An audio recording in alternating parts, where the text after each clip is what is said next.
बोल सतगुरु माता सुदीक्षा सविंदर हरदेव जी महाराज की जय।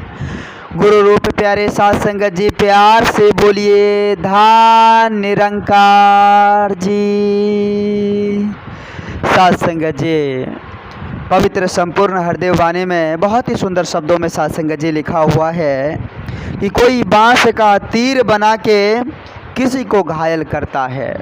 ध्यान दीजिएगा साध संगत जी, कहते हैं कि कोई बांस का तीर बना के किसी को घायल करता है और कोई बांसुरी बना के बांस में सुर को भरता है, बांस में सुर को भरता है। साध संगत जी बांस एक ही है लेकिन उसका काम अलग अलग हो गया। साध संगत जी वही बांस का कोई तीर बना के एक दूसरे को घायल कर रहा है और वही बांस का साध संगत जी कोई बांसुरी बना के उसमें अच्छे सुर को भर रहा है। साध संगत जी मीठे सुर को भर रहा है। बांस तो एक ही है। आओ साध संगत जी विचार करें। साध संगत जी आज इस धरा धाम पर कोई नहीं चाहता कि हम दुखी रहे। हर एक इंसान की मनसा होती है कि हम सुख को प्राप्त करें, अमन चैन शांति से इस जीवन को जिए। साध संगत जी सभी चाहते हैं। एक परिवार में ही आप साध संगत जी देख लीजिए, सभी अच्छे से रह रहे हैं, लेकिन साध संगत जी जब कोई कठोर वचन का तीर किसी से कोई साध संगत जी किसी पर छोड़ देता है तो उसमें क्या होता है साध संगत जी, आपसी मतभेद होने लग जाती है। अब तो साध संगत जी एक आदमी कठोर वचन का तीर तो छोड़ दिया है, अब वो तीर साध संगत जी जिस पर छोड़ा है वो अपने मन का बचाव नहीं करके उस तीर से साध संगत जी वो घायल हो जाते हैं। और क्या होता है साध संगत जी, मन घायल जब होता है तो प्रतिक्रिया बढ़ जाती है, फिर जवाब साध संगत जी वे देने लग जाते हैं, वे अपने प्रतिद्वंदी को उकसाने लग जाते हैं। साध संगत जी फिर एक तीर की बजाय कई तीर चलने लग जाते हैं। साध संगत जी जहाँ बात एक जगह थी वो बात आपस में साध संगत जी हो गया और सभी के मुख से तीर चलने लगे, आपस में सभी घायल होते चले गए। साध संगत जी इसलिए संत कबीरदास जी महाराज जी ने कहे हैं कि आवत गाड़ी एक है उलटत हो अनेक, कह कबीर ना उलटिए वही एक की एक, वही एक की एक। साध संगत जी आओ विचार करें। तीर तो छूट गया है, एक तीर आ रही है। अब साध संगत जी जो चेतन होते हैं, ज्ञानी होते हैं, वो तीर जो आ रहे हैं उनसे बचने की हर संभव कोशिश करते हैं। वो प्रतिक्रिया नहीं देते साध संगत जी, वो अपने मन को घायल नहीं करते हैं। जो ज्ञानी होते हैं साध संगत जी, जो चेतन होते हैं, वो अपने मन को घायल नहीं करते। वही साध संगत जी अज्ञानता में क्या होता है, उस तीर से हम घायल भी हो जाते हैं, उस कठोर वचन रूपी तीर से हम घायल भी हो जाते हैं, हमारे मन भी घायल हो जाता है और हम प्रतिक्रिया देते हैं, अनेकों तीर चलने लग जाता है। फिर क्या होता है साध संगत जी, फिर साध संगत जी चारों तरफ का माहौल जो होता है, घर परिवार का जो माहौल होता है वो अशांति में तब्दील हो जाता है। साध संगत जी वो अशांति में तब्दील हो जाता है। फिर साध संगत जी संत महापुरुष कहते हैं कि चाहे बड़े महल अटारी ही क्यों ना हो, धन दौलत की लाख भंडार ही क्यों ना हो, सब कुछ फीका पड़ जाता है। साध संगत जी सब कुछ फीका पड़ जाता है, घर नरक के समान बन जाता है। आओ साध संगत जी विचार करें कि इससे कितना ज्यादा हानि है। एक रिश्ते, एक नाते तुरंत टूट जाते हैं। साध संगत जी ऐसा माहौल हो जाता है कि कई बार साध संगत जी इंसान घर छोड़ने को बेबस हो जाते हैं, घर छोड़ कर चले जाते हैं। ऐसी स्थिति परिस्थिति साध संगत जी घर की हो जाती है, ऐसी माहौल हो जाती है। पति पत्नी के बीच का संबंध खराब हो जाता है। साध संगत जी यह बिगड़ता हुआ माहौल इस रूप में चला जाता है साध संगत जी कि एक दूसरे को लोग देखना नहीं चाहते, घर परिवार के लोग ही एक दूसरे को देखना नहीं चाहते।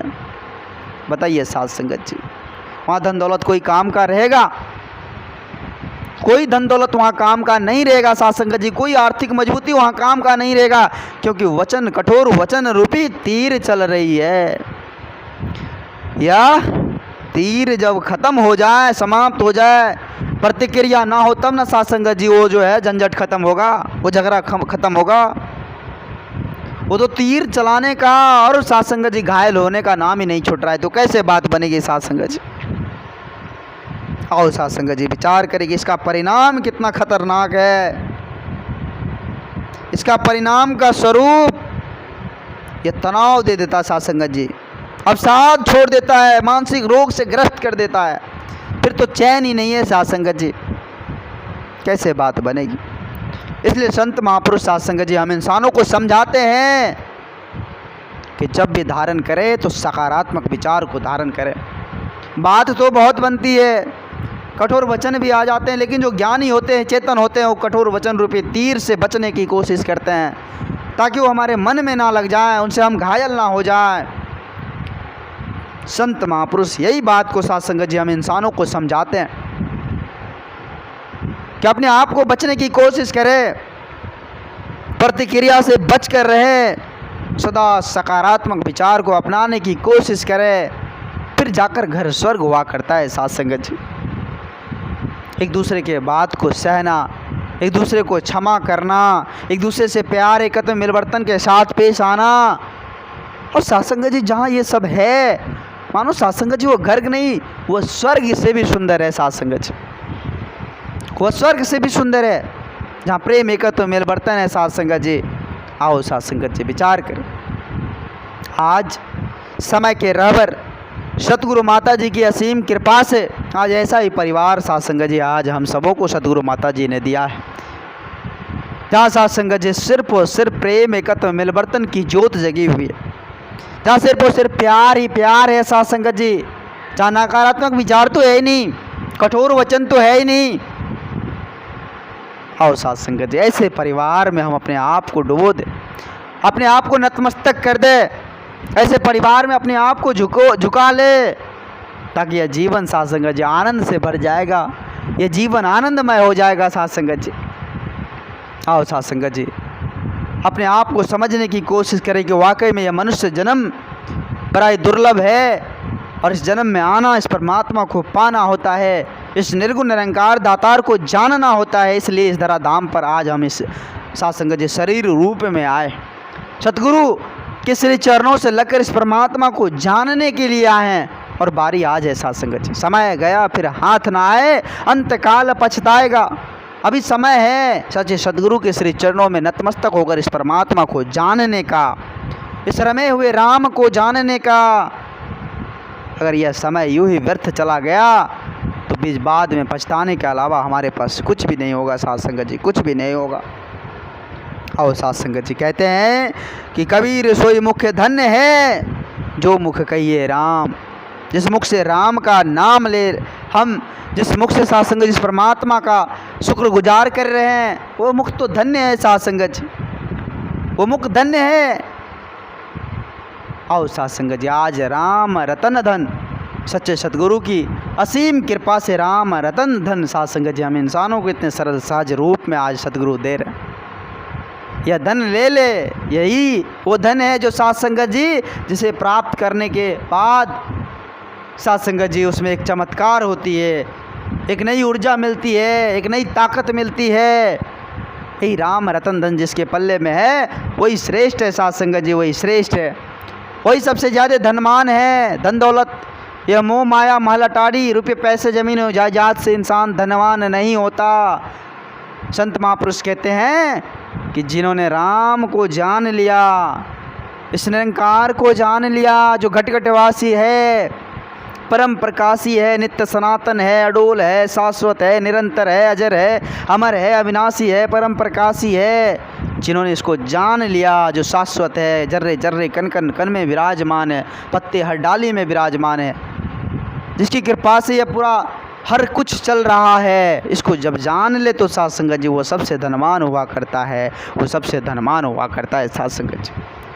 और साथ संगत जी आज बाड़ी है सच्चे सतगुरु के श्री चरणों से जुड़कर साथ संगत जिस परमात्मा का दीदार करने की बारी है। आज स्वयं साकार रूप में सतगुरु माता जी इस तरह धाम पर आकर हम इंसानों को चेतनता पहुंचा रहे हैं, जागृत कर रहे हैं कि उठो जागो, अब रहने नहीं है, रात नहीं है जो सो रहे हो, अब जागने की बारी है। प्रकाश निकल चुकी है, प्रकाश निकल चुकी है, चारों तरफ दीप ज्योत जगी हुई है, अब जाग जाओ, अब जाग जाओ। सतगुरु जगाने के लिए जरा धाम पर आए। आओ साध संगत जी, खुद को नतमस्तक हो जाएं, सच्चे सतगुरु के श्री चरणों में विश्वास के साथ, पूर्ण विश्वास के साथ साध संगत जी समर्पित हो जाए। बेड़ा पार लगा देंगे, बेड़ा पार लगा देंगे। साध संगत जी दास बच्चा है, दास को उतने बोलने के हुनर नहीं है, दास की उतना औकात नहीं जो आप जी जैसे महान दिव्य संतों के आगे कुछ बोल पाएँ। आप जी कृपा करना, श्री चरणों से लगाए रखना, और भूल चूक के लिए दास आप जी के श्री चरणों में क्षमा चाहेगा। प्यार से बोलिए धन निरंकार जी, धन निरंकार जी।